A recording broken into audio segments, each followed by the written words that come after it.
दोस्तों, ये कहानी है 13 साल की वेडनेसडे एडम नाम की एक लड़की की, जिसके चेहरे पर किसी तरह के कोई इमोशंस नहीं बनते थे और मौत को लेकर उसके अंदर एक अजीब सा जुनून था।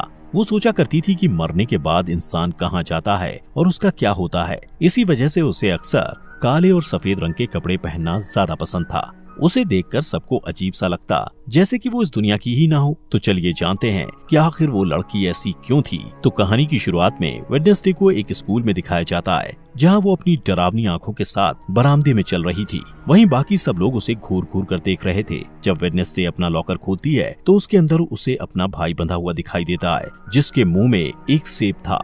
वेडनेसडे उसकी रस्सियों को खोलती है कि अचानक उसे एक विजन आता है, जिसमें वो देखती है कि कुछ लोग उसके भाई को टॉर्चर कर रहे हैं। यहाँ हमें पता चलता है कि वेडनेसडे कोई आम बच्ची नहीं है और वो किसी को भी छूकर उसका अतीत और भविष्य देख सकती है। जब वेडनेसडे को पता चलता है कि स्विमिंग टीम के लड़कों ने उसके भाई को टॉर्चर किया था, तो वो 2 बैग में पिराना फिशेस को, जो बहुत ज्यादा खूंखार मांसाहारी मछलियां होती हैं, उनको भरकर स्विमिंग पूल के पास जाकर उन खून की प्यासी मछलियों को स्विमिंग पूल में छोड़ देती है, जिससे सारे लड़के अपनी जान बचाने के लिए पूल से बाहर निकलने की कोशिश करते हैं। तब वेडनेसडे उनसे कहती है कि उसके अलावा कोई भी उसके भाई को परेशान नहीं कर सकता। इसके बाद सीन शिफ्ट होता है और वेडनेसडे के माता पिता मोर्टिसिया और गोम्स को दिखाया जाता है। वो दोनों वेडनेसडे की हरकतों से परेशान हो चुके थे, इसलिए वो उसे नेवरमोर एकेडमी भेजने का फैसला करते हैं। इस एकेडमी में वो बच्चे रहते हैं जिनके पास कुछ खास ताकतें होती हैं और यहाँ उन्हें अपनी ताकत पर काबू पाना सिखाया जाता है। मोर्टिसिया और गोम्स भी इसी एकेडमी के स्टूडेंट्स थे, जिससे पता चलता है कि उनके पास भी सुपर पावर्स हैं। सीन शिफ्ट होता है और एक लड़के एम्बार्क्स को दिखाया जाता है, जो एक हाइकर था। वो नेवरमोर एकेडमी के पास वाले जंगल में अकेला चला जाता है। वो जंगल में एक जगह रुककर आराम कर रहा होता है कि अचानक एक अनजान क्रिएचर उस पर हमला कर देता है और उसे मार देता है। उस एरिया के एक पुलिस को उसकी जख्मी बॉडी मिलती है और वो आसपास की जांच करता है। यहाँ पता चलता है कि ये पहला हादसा नहीं था, बल्कि इससे पहले भी ऐसे कई हादसे यहाँ हो चुके हैं। दूसरी तरफ वेडनेसडे एकेडमी में जाती है और वहाँ की प्रिंसिपल लेरिसा वीम्स से मिलती है, जो उस एकेडमी को चलाती हैं। लेरिसा उसे रूममेट्स एनिड से मिलवाती है। एनिड एक वेयरवुल्फ थी और हर मामले में वेडनेसडे से पूरी तरह अलग थी। एनिड को रंग बहुत पसंद थे और उसने अपने साइड के कमरे को अलग अलग रंगों से सजा रखा था, जबकि वेडनेसडे को काली और डार्क रंग की चीजें पसंद थी। बाद में एनिड वेडनेसडे को एकेडमी में घुमाती है और वहाँ के मेन ग्रुप फैंग्स, फर्स, स्टोनर्स और स्केल्स के बारे में बताती है। फैंग्स के ग्रुप में वैम्पायर्स होते हैं, फर्स्ट ग्रुप में वेयरवुल्फ होते हैं और स्टोनर्स पत्थर में बदल सकते हैं और उनके सर पर सांप होते हैं। वहीं स्केल्स में जलपरियां होती हैं, जो लोगों के साथ आसानी से हेरफेर कर सकती हैं। एनिड वेडनेसडे को सबसे पॉपुलर लड़की बायंसा बार्कले के बारे में बताती है, जो बहुत ही खूबसूरत जलपरी थी। बायंसा का एक एक्स बॉयफ्रेंड ज़ेवियर थॉप भी उस एकेडमी में होता है, जो अपनी ड्राइंग को असलियत में बदल सकता है। इसके बाद वेडनेसडे के माता पिता वहाँ से चले जाते हैं, लेकिन जाने से पहले वेडनेसडे के पिता उस पर नजर रखने के लिए एक कटा हुआ हाथ वहाँ छोड़ देते हैं, जो जिंदा होता है और उसे थिंग कहा जाता है। इसके बाद वेडनेसडे तलवारबाजी की क्लास में जाती है और वहाँ बायंसा के खिलाफ लड़ने के लिए तैयार हो जाती है। बायंसा और वेडनेसडे के बीच जबरदस्त लड़ाई शुरू होती है और दोनों बराबर पॉइंट पर होते हैं। इसके बाद बायंसा कहती है कि वो बिना किसी हेलमेट के ये गेम खेलना चाहती है और ये गेम तब खत्म होगा जब दोनों में से किसी एक के शरीर से खून निकलेगा। दोनों के बीच फिर से लड़ाई शुरू होती है और दोनों एक दूसरे के ऊपर वार पे वार करते हैं। बायंसा वेडनेसडे पर वार करती है और उसके सर के बाएं तरफ एक कट लग जाता है, जिससे वेडनेसडे के सर से खून निकलने लगता है। इस तरह बायंसा जीत जाती है। वेडनेसडे को चोट पर मरहम लगाने के लिए ले जाया जाता है। जैसे ही वेडनेसडे पट्टी लगवाकर बाहर निकलती है, ऊपर से बर्ड के आकार का एक बड़ा पत्थर उसके ऊपर गिरने वाला होता है, लेकिन उसी वक्त ज़ेवियर उसे धक्का देकर बचा लेता है। कुछ देर बाद वेडनेसडे अपने कमरे में वापस आती है तो उसे महसूस होता है कि कमरे में कोई है और उस पर नजर रख रहा है। वो कमरे को चेक करती है और बेडशीट के नीचे उसे थिंग मिल जाता है। वेडनेसडे समझ जाती कि ये उसके माता पिता का काम है, इसलिए वो थिंग से कहती है कि उसे उसका साथ देना होगा, वरना वो उसे ड्रॉर में बंद कर देगी। थिंग डर जाता है और उससे वादा करता है कि वो वेडनेसडे के साथ गद्दारी नहीं करेगा। वेडनेसडे ने जो पिराना वाला प्रैंक किया था, उस वजह से उसे दिमागी डॉक्टर के पास ले जाया जाता है। लेरिसा उसे नेवरमोर एकेडमी के पास ही एक छोटे से शहर जेरिको में जांच के लिए लेकर जाती है। वेडनेसडे अपनी थेरेपिस्ट से मिलती है, लेकिन उसे किसी के बारे में कुछ भी नहीं बताती। उसके दिमाग में एक प्लान आता है और वो बाथरूम से जाने के बहाने खिड़की से निकलकर भाग जाती है। इस बीच वो एक आदमी से टकरा जाती है और उसे एक विजन आता है, जहां वो देखती है उस आदमी की कार एक्सीडेंट में मौत होने वाली है। वेडनेसडे डर जाती है और रिलैक्स होने के लिए एक कॉफी शॉप में पहुंच जाती है। वहाँ उसकी मुलाकात पुलिस के बेटे टायलर से होती है, जो वहाँ कॉफी बेचने का काम करता है। टायलर अपनी एस्प्रेसो मशीन को ठीक करने की कोशिश कर रहा होता है, लेकिन उसे कुछ समझ नहीं आता क्योंकि मशीन में जो इंस्ट्रक्शंस लिखे हुए थे वो इटालियन भाषा में थे। वेडनेसडे को इटालियन पढ़ना आता था, इसलिए वो आसानी से मशीन को ठीक कर देती है और इसके बदले में वो उसे बस स्टेशन तक छोड़ने को कहती है। टायलर के कुछ कहने से पहले ही वहाँ वो लड़के आ जाते हैं जिन्होंने वेडनेसडे के भाई को टॉर्चर किया था। वो लोग वेडनेसडे को भी परेशान करने लगते हैं। पहले वेडनेसडे उन्हें नजरअंदाज करने की कोशिश करती है, लेकिन जब बर्दाश्त नहीं होता तो वो उन्हें मारने लगती है। कुछ ही समय में लैरिसा पुलिस के साथ वहाँ आ जाती है और वहाँ की हालत देखकर उससे गुस्सा आता है और वो वेडनेसडे को डांटती है। इसके बाद वो लोग नेवरमोर एकेडमी जाने के लिए निकल जाते हैं।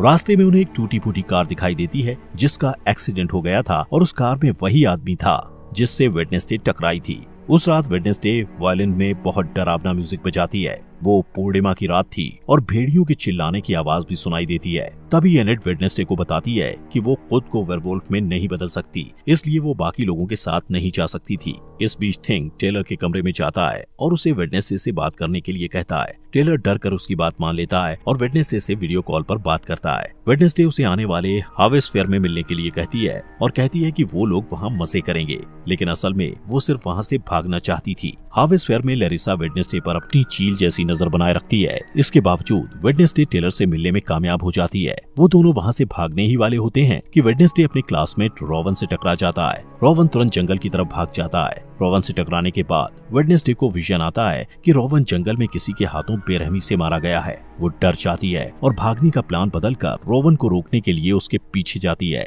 लेकिन इससे पहले कि वो कुछ बोल पाती, रोवन अपनी ताकत का इस्तेमाल करके वेडनेसडे को पेड़ के सहारे ऊपर लटका देता है। इसके बाद वो वेडनेसडे को अपनी माँ के बारे में बताता है जो भविष्य देख सकती थी। उसकी माँ ने 25 साल पहले एक तस्वीर बनाई थी और कहा था कि वेडनेसडे नेवरमोर एकेडमी को बर्बाद कर देगी। इसलिए रोवन कहता है कि कुछ भी बुरा होने से पहले वो वेडनेसडे को मार देगा। इसके बाद वो अपनी जादुई ताकत से वेडनेसडे का गला घोंटने लगता है। तभी एक भयानक राक्षस उसके ऊपर हमला कर देता है और रोवन को बेरहमी से मारकर वहाँ से गायब हो जाता है। वेडनेसडे उसकी कटी फटी बॉडी के ऊपर पड़ी हुई उस तस्वीर को उठाती है जिसे रोवन की माँ ने बनाया था। उसी वक्त पुलिस का हेड अपने पुलिस ऑफिसर्स के साथ वहाँ आता है और रोवन की बॉडी को ढूंढने की कोशिश करता है, लेकिन उसे बॉडी नहीं मिलती है। इसके बाद वेडनेसडे को पुलिस हेड के साथ दिखाया जाता है जो वहाँ हुई घटना के बारे में उसे बताती है, लेकिन हेड को उस क्रिएचर वाली बात पर भरोसा नहीं होता और उसे लगता है कि ये काम नेवरमोर एकेडमी के ही किसी स्टूडेंट का है। तभी वहाँ एक ऑफिसर आ जाता है। उसकी नजर दरवाजे से निकलते हुए रोवन पर पड़ती है जो जिंदा था। जब वेडनेसडे अपने कमरे में जाती है तो देखती है कि एनेट पीओ कप नाम की एक कॉम्पिटिटर की तैयारी में बिजी है। ये एक बोट रेस की प्रतियोगिता थी जो हर साल एकेडमी में ऑर्गेनाइज की जाती है। बाद में वेडनेसडे रोवन से बात करने की कोशिश करती है, लेकिन लैरिसा उसे कहती है कि रोवन को एकेडमी से निकाल दिया गया है, जिसका कारण वो उसे नहीं बता सकती। वेडनेसडे को शक होता है और वो प्लान बी के मुताबिक थिंग को रोवन पर नजर रखने के लिए उसके पीछे भेजती है। फिर सीन बदलता है और रोवन को एक रेलवे स्टेशन में जाते हुए दिखाया जाता है। थिंग उसका पीछा करता है। रोवन आसपास का माहौल चेक करने के बाद वॉशरूम में चला जाता है जहां वो अपना रूप बदलकर एक बूढ़ा आदमी बन जाता है, लेकिन थिंग रास्ता भटक जाता है, इसलिए वो रोवन को अपना रूप बदलते हुए देख नहीं पाता। इसके बाद वो बूढ़ा आदमी लैरिसा का रूप ले लेता है। यहाँ पता चलता है कि लैरिसा ही अपना रूप बदलकर रोवन की मौत को छुपाने की कोशिश कर रही थी। वेडनेसडे के पास और कोई रास्ता नहीं होता, इसलिए वो रोवन की मौत का सुराग ढूंढने के लिए जंगल में जाती है, जहाँ उसे टेलर मिलता है जो अपने बाप का पीछा करते हुए वहाँ आया था। थोड़ी देर बाद वेडनेसडे को रोवन का चश्मा मिलता है। वो उसे उठाती है और उसे विजन आते हैं जिसमें वो देखती है कि रोवन के पास नीले रंग की एक किताब थी जहाँ से उसे उसकी माँ की बनाई हुई तस्वीर मिली थी। इसके बाद वेडनेसडे तुरंत ही अपनी क्लास टीचर के पास जाती है और उससे किताब के बारे में पूछती है। उसकी टीचर बताती है कि वो किताब पुराने स्टूडेंट्स के समाज से जुड़ी हुई है जिसे नाइट शेड्स कहा जाता है, लेकिन उस समाज को बहुत पहले ही खत्म कर दिया गया है। फिर स्कूल से जाने के बाद वेडनेसडे रोवन के कमरे में किताब ढूंढने के लिए जाती है। रोवन के पलंग के नीचे उसे एक मुखौटा मिलता है। वो वहाँ से जाने ही वाली होती है कि तभी वहाँ रोवन का रूममेट ज़ेवियर आ जाता है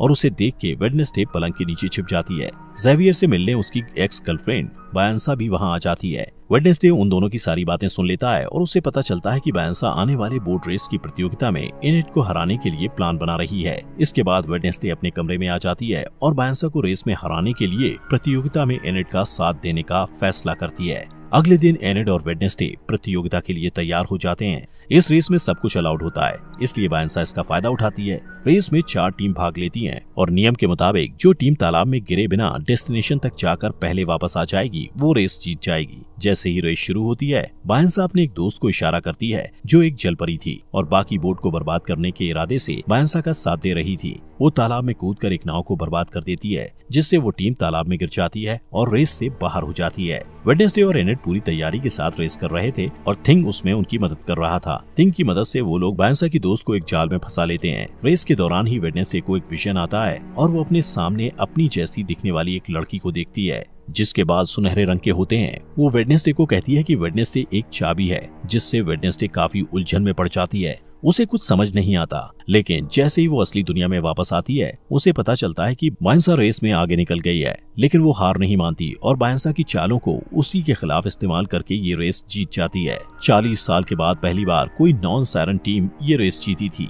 लैरिसा एनेट को पीओ कप ट्रॉफी देती है, लेकिन वेडनेसडे को ज्यादा अटेंशन पसंद नहीं था, इसलिए वो वहाँ से चली जाती है। वो नेवरमोर एकेडमी के पुराने स्टूडेंट एडगर एलन पो की मूर्ति के पास जाती है और अचानक उसकी नजर उस मूर्ति के हाथ में रखी पत्थर की किताब पर जाती है, जिसके नीचे उसे एक निशान दिखाई देता है। वो निशान ठीक वैसा ही था जो उस तस्वीर में बना हुआ था, जिसे रोवन ने मरने से पहले उसे दिया था। उस बुक में वेडनेसडे को कुछ पहेलियां मिलती हैं, जिसे वो तुरंत सुलझा लेती है और उसे एक सुराग मिलता है। उस सुराग में 2 बार चुटकियां बजाना होता है। जब वो 2 बार चुटकियां बजाती है तो अचानक एक छुपा हुआ बरामदा खुल जाता है, जहाँ एक गुप्त कमरा होता है। वहाँ वेडनेसडे को रोवन की किताब मिल जाती है, जिसमें रोवन ने तस्वीर को फाड़ कर निकाला था। वो उस किताब को अपने बैग में रखती है, लेकिन इससे पहले कि वो आगे जा पाती, कोई उसके सिर को एक काले कपड़े से ढक देता है। थोड़ी देर बाद जब काले कपड़े को हटाया जाता है, तब वो देखती है कि बायंसा, ज़ेवियर और कुछ स्टूडेंट्स उसे घेर कर खड़े हुए हैं और ये सभी नाइटशेड्स के सदस्य हैं। यहाँ पता चलता है कि लैरिसा ने उनके ग्रुप को खत्म किया था। इसके बाद ज़ेवियर उसे अपने ग्रुप में शामिल होने के लिए कहता है, लेकिन वेडनेसडे मना कर देती है और वहाँ से चली जाती है। इसके बाद लैरिसा को दिखाया जाता है, जो आउटरीच डे के बारे में घोषणा करती है, जहाँ एकेडमी के सारे स्टूडेंट्स को शहर के आम लोगों से मिलना जुलना होता है और उनके साथ काम करना होता है। इन लोगों को नॉमीज कहा जाता है। जब वो लोग शहर पहुंचते हैं, तब वेडनेसडे ज़ेवियर को बताती है कि उसके रूममेट की मौत हो चुकी है, लेकिन उसे इस बात पर भरोसा नहीं होता है और वो कहता है कि रोवन की मौत नहीं हो सकती, उसे बस एकेडमी से निकाल दिया गया है। इसके बाद वेडनेसडे उसे वो तस्वीर दिखाती है जो रोवन की माँ ने बनाई थी। ज़ेवियर उस तस्वीर को करीब से देखता है और कहता है कि इस तस्वीर में जो आदमी है, उसने जेरिको शहर को बसाया था और उसका नाम जोसेफ क्रैकस्टोन है। थोड़ी देर बाद वेडनेसडे पिलग्रिम वर्ल्ड में जाने का फैसला करती है, जहां जेरिको के इतिहास के बारे में पता चलता है। वहां वेडनेसडे यूगिन नाम के लड़के से मिलती है, जो मधुमक्खी पालने वाले क्लब में उससे पहले मिल चुका था और दोनों की दोस्ती भी हो गई थी। वो दोनों बातें करने लगते हैं और आसपास की चीजों को देखते हैं। इसके बाद सारे स्टूडेंट्स वहाँ की केयरटेकर अर्लिन से मिलते हैं, जो उन्हें पिलग्रिम वर्ल्ड घुमाते हुए जोसेफ क्रैकस्टोन की कलाकृतियों के बारे में बताती है। वेडनेसडे को ये सारी बातें इंटरेस्टिंग लगती हैं और वो अर्लिन से उसके बारे में और जानना चाहती है। अर्लिन बताती है कि उनके पास जोसेफ क्रैकस्टोन के खेतों में इस्तेमाल किए जाने वाले औजार, खाने पीने के बर्तन और फैमिली रूम्स भी हैं। वेडनेसडे कहती है वो यहाँ काम करना चाहती है, लेकिन अर्लिन कहती है कि उसे रेनोवेट किया जा रहा है, इसलिए वो वहाँ काम नहीं कर सकती है और कहती है वो सब ये ओल्ड वजरी में काम करेंगे और घूमने आए हुए लोगों को केक बांटेंगे। बाद में वेडनेसडे और यूगिन क्रैकस्टोन के फैमिली रूम में घुस जाते हैं। वहाँ वेडनेसडे को एक तस्वीर मिलती है, जिसमें वो लड़की भी होती है जिसे वेडनेसडे ने अपने विजन में देखा था। थोड़ी देर बाद उसे वो किताब भी मिल जाती है जो उस लड़की ने पकड़ी होती है। वेडनेसडे देखती है कि उस किताब के सारे पन्ने खाली हैं, इसलिए उसे शक होता है कि ये किताब नकली है। तभी वहाँ यूगिन के साथ अर्लिन आ जाती है और उसे पकड़ लेती है। वेडनेसडे उससे असली किताब के बारे में पूछती है, तब अर्लिन झिझकते हुए बताती है कि 1 महीने पहले वो किताब चोरी हो गई थी। इसके बाद वो कॉफी शॉप में वापस टेलर से मिलती है और वो दोनों जोसेफ के बारे में पता करते हैं। टेलर कहता है कि ओरिजिनल मीटिंग हाउस का जो हिस्सा बचा हुआ है वो जंगल में है और पूरी तरह खंडर हो चुका है, जिसका इस्तेमाल अब क्रैश पैड के रूप में किया जाता है। इसके बाद वेडनेसडे जोसेफ क्रैकस्टोन की उस जगह की तलाश करने के लिए थिंग के साथ तुरंत जंगल में जाती है। इस दौरान उन्हें एक बेघर आदमी मिलता है, लेकिन थिंग उसका दम घोटने लगता है और उसे डराकर भगा देता है। तभी वेडनेसडे को एक विजन आता है और वो खुद को 400 साल पहले के टाइम में देखती है। यहाँ वो सुनहरे बाल वाली लड़की दिखाई देती है, जिसे वेडनेसडे पहले भी अपने विजन में देख चुकी थी। उस लड़की को गाँव वालों ने घेर रखा था और वो उसे शैतान की संतान कहकर पुकार रहे थे। तभी वहाँ जोसेफ क्रैकस्टोन आ जाता है और उस लड़की को गुडी एडम्स कहकर बुलाता है। वो कहता है कि गुडी एक डायन है और उसे भी उसकी माँ और दूसरे आरोपी के साथ उस खेत में मर जाना चाहिए। इसका जवाब देते हुए गुडी कहती है कि जोसेफ ने उसकी जमीन हड़पी है, बहुत से निर्दोष लोगों की जानें ली है और उनकी शांति छीनी है। जोसेफ को गुस्सा आता है और वो गुडी को थोड़ी देर तक घूरता है और फिर उस खेत में आग लगा देता है। गुडी अपनी माँ को बचाने की कोशिश करती है, लेकिन उसकी सारी कोशिशें बेकार हो जाती हैं। जब कोई उम्मीद नहीं बचती तो वो एक गुप्त दरवाजे से निकलकर वहाँ से भाग जाती है। वेडनेसडे वहाँ छुपकर ये सब कुछ देख रही थी। गुडी जल्द ही वेडनेसडे के पास आती है और कहती है कि जोसेफ अपनी ये लड़ाई तब तक नहीं रोकेगा जब तक वो सबको मार नहीं देगा। इस खुलासे के बाद वेडनेसडे असली दुनिया में आ जाती है। वो थिंग को सब कुछ बताती है जो उसने अभी अभी देखा था। उनकी बात खत्म भी नहीं होती कि अचानक उन्हें वही भयानक राक्षस नजर आता है जिसने रॉबन को मारा था। उसी वक्त बारिश होने लगती है। वेडनेसडे बारिश में भीगते हुए उसके पीछे भागती है, लेकिन वो बहुत आगे निकल जाता है। वेडनेसडे उसके पैरों के निशान का पीछा करती है, लेकिन अचानक वो निशान इंसान के पैर के निशान में बदल जाते हैं, जिससे पता चलता है कि वो राक्षस कोई इंसान ही है। तभी वेडनेसडे ज़ेवियर से टकरा जाती है और उसे सब कुछ बताती है जो उसने देखा था। ज़ेवियर उन पैरों के निशान को देखना चाहता है, लेकिन बारिश के कारण पैरों के निशान मिट जाते हैं। अगले दिन शहर में जोसेफ क्रैकस्टोन की नई मूर्ति के उद्घाटन के लिए सब लोगों को इकट्ठा किया जाता है। वेडनेसडे जेरिको के मार्चिंग बैंड के साथ डोंट स्टॉप का म्यूजिक प्ले करती है और शहर के मेयर और प्रिंसिपल लैरिसा मूर्ति का उद्घाटन करते हैं। लेकिन तभी थिंग वेडनेसडे के ऑर्डर के मुताबिक मूर्ति को ब्लास्ट कर देता है और सब लोग डरकर भाग जाते हैं। वेडनेसडे की आंखों में बदले की चमक दिखाई देती है और वो अब भी वायलिन बजा रही होती है। इसके बाद लैरिसा वेडनेसडे पर चिल्लाती है क्योंकि उसे लगता है कि ये सब वेडनेसडे ने किया है, लेकिन वेडनेसडे कहती है कि उसने ऐसा कुछ नहीं किया है। वेडनेसडे लैरिसा पर इल्जाम लगाते हुए कहती है कि वो जंगल में होने वाले खूनी हादसे का सच जानते हुए भी अनजान बनने की कोशिश कर रही थी। उस रात वेडनेसडे को मिलने वाला बेघर आदमी जंगल में दिखाई देता है। तभी वो राक्षस उस पर हमला कर देता है। उस बूढ़े आदमी के पास एक कैमरा था जिसमें वहाँ की तस्वीरें कैद हो जाती हैं। कुछ समय बाद पुलिस हेड और उसकी टीम जंगल से उस खंडर तक पहुँच जाते हैं और उन्हें उस बेघर बूढ़े आदमी की बॉडी मिलती है। उन्हें वो कैमरा भी मिलता है जिसमें हादसे के वक्त की फुटेज होती है जो असली गुनहगार को सामने ला सकता है। जब कैमरे की तस्वीरों को बड़ा करके देखा जाता है तब पुलिस हेड हत्यारे का चेहरा देखता है। वो एक राक्षस का चेहरा था जिसे देखकर ऐसा लगता था जैसे वो किसी के बुरे सपने से निकल कर आया हो। दोस्तों, अगर आपको इस सीरीज के नेक्स्ट एपिसोड चाहिए तो कमेंट बॉक्स में नेक्स्ट एपिसोड लिखें और ये सीरीज यहाँ तक अच्छी लगी हो तो लाइक करें और अपने फॉक्स एक्सप्लेनर हिंदी चैनल को सब्सक्राइब करना मत भूलना।